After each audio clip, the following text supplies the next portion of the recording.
Sir ಬೆಳಗ್ಗೆನೇ ಬಂದಿದ್ದೀರಾ sir, ಸಮಸ್ಯೆಗಳು ಏನೇನು ಕಂಡು ಬಂದವು ಸರ್? ನಮ್ಮೂರಿಗೆ ನಮ್ಮ ಶಾಸಕ 70ಕ್ಕೂ ಹೆಚ್ಚು ಹಳ್ಳಿಗಳು ಭೇಟಿ ಕೊಟ್ಟಿದ್ದೀವಿ. ಇದು 6ನೇ ಪಂಚಾಯಿತಿ.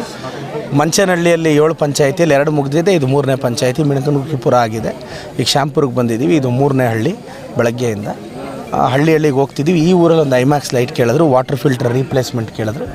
ಸೊ ಐಮ್ಯಾಕ್ಸ್ ಲೈಟ್ಗೆ ಒಂದು 5 ಲಕ್ಷ ಆಗುತ್ತೆ, ವಾಟರ್ ಫಿಲ್ಟರ್ಗೆ ಒಂದು 6 ಲಕ್ಷ ಆಗುತ್ತೆ. ಮತ್ತು ಒಂದು 3 ರಸ್ತೆ ಕೇಳಿದ್ದಾರೆ, CC ರಸ್ತೆ, ಅದು ಹಾಕ್ಸ್ತೀನಿ. ಒಂದು 15-20 ಲಕ್ಷದ ಕಾಮಗಾರಿ ಕೇಳಿದ್ದಾರೆ, ಅದು ಇಮಿಡಿಯೇಟಾಗಿ ಹಾಕ್ಸೋ ಪ್ರಯತ್ನ ಪಡ್ತೀನಿ. ಇನ್ನು ಸ್ಥಳೀಯವಾಗಿ ಎಲ್ಲ ಅವ್ರ ಕಷ್ಟ ಹೇಳ್ಕೊತಿದ್ದಾರೆ, ಅದನ್ನು ಬಗೆಹರಿಸ್ತೀನಿ ಸರ್. ಸರ್, ನಿಮ್ಮ ಕಾರ್ಯದ ಬಗ್ಗೆ ಮುಖ್ಯಮಂತ್ರಿಗಳು ಪ್ರಶಂಸೆ ವ್ಯಕ್ತಪಡಿಸಿದ್ದಾರೆ. ಭಾಳ ನನ್ನ ಸೌಭಾಗ್ಯ ಅನ್ನಿಸ್ತು. ನಾನು CM ಸಾಹೇಬರು ಸೆಷನಲ್ಲೋ ಇಲ್ಲ ಅವ್ರ ಮನೆಯಲ್ಲೋ ಫ್ರೀ ಸಿಕ್ಕಿದಾಗ, ಸರ್ ಹಿಂಗೆ ಕ್ಷೇತ್ರದಲ್ಲಿ ಹೀಗೆಲ್ಲ ಮಾಡ್ತಿದ್ದೀನಿ ಅಂದಾಗ ನಮ್ಮೂರಿಗೆ ನಮ್ಮ ಶಾಸಕರು ಅವರೇ ಪತ್ರಿಕೆಯಲ್ಲೆಲ್ಲ ಓದಿ ಒಮ್ಮೆ ನನ್ನನ್ನು ಕುತೂಹಲವಾಗಿ ಕೇಳಿದ್ರು, ಯಾವ ಥರ ನಡೆಸ್ತಿದ್ಯಾ ಅಂತ. ಒಂದು 15 ನಿಮಿಷ ಬ್ರೀಫ್ ಮಾಡಿದೆ. ಮತ್ತು ನಾನು ಕೆಲವು ಹಳ್ಳಿಗಳಿಗೆ ನನಗೆ ವಿಶೇಷ ಅನುದಾನ ಬೇಕು ಅಂತ, ಯಾವುದೋ ಒಂದು ಹಳ್ಳಿಗೆ ಒಂದು 30 ಲಕ್ಷ 40 ಲಕ್ಷ 50 ಲಕ್ಷ ಬೇಕು ಅಂತ ಕೆಲವು ಲೆಟ್ರೇಟ್ಸು ಎತ್ಕೊಂಡೋಗಿದ್ದೆ. ಆವಾಗ ಅದಕ್ಕೆ ನನಗೆ ಅನುದಾನವೂ ಕೊಟ್ಟರು. ನನ್ನ ಮೇಲೆ ಅವ್ರಿಗೆ ವಿಶೇಷವಾದ ಪ್ರೀತಿ ಇದೆ.